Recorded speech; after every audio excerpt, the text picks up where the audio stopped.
Daddy मला माझ्या बायकोला फोन घेऊन द्यायला पैसे देऊ राहिली. अरे बाळा, ह्यो मेला पहिल्यापासून असाचे. खत्म. ह्यो मेला कोणासाठी 1 रुपया खर्च करत नाही. मेल्यावर मड्यावर घेऊन जातो काय का नु इतके पैसे. अय येडी शाळा, नाही म्हणलं की मी त्याला पैशायचं देऊ राहिलो मी त्याला 1000 रुपये. 1000 रुपयात तुमच्या टकलीला लावायचं तेल तरी येतं का? अय मग मला तो मोठा फोन घ्यायचाय. त्याला तो तोंडाला कुलूप उघडणारा फोन घेऊन द्या. कौन है ये लोग? हे तोंडाला कुलूप उघडणारा म्हणजे कहाँ से आते हैं? फेस लॉक वाला फोन.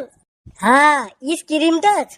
अवा तो बोटावर चालणारा फोन घ्यायला 10-15 हजार रुपये लागते. मग पोराच्या जीवावर तर लय आले का ते पैसे? हा देतो पैसे, भाषण नको देऊ जास्त. पाहिलं का बाळा, अशी आयडियाची पैसे काढायची. त्याला तर म्हणलं होतं पळून जाऊन लग्न कर, कसा खर्च वाचला असता. लग्नाचा, डीजेचा, गाड्याचा, जेवणाचा. इतका खर्च वाचवायचा होता तर मला पैदा कशाला केला? तुला पैदा केलं नाही, मजाक मध्ये झाला तू. बरं समजलं? झाला तुम्ही एकदाच मजाक समजलं? केली. दोनदा समजलं तीनदा ना? मजाक केली असती तर 2-3 पोरं वाढले असते तुमच्या अजूक. ऐ खेकड्या, तू मला शिल्लक बोला जाऊ नको बर का, नाही तर धरूनच आपटीन तुला एखाद्या दिवशी. बाळाओ, पैसे घ्या आणि धका तुम्ही आता. हो, लगेच निघायचंय. तिथे गेल्यावर श्याम्याला चबर करू देऊ नको बर का, नाही तर जमेल लगन मोडन ते दलिंदर. ओ मायामुळे सोयरीक जमेले. कस काय?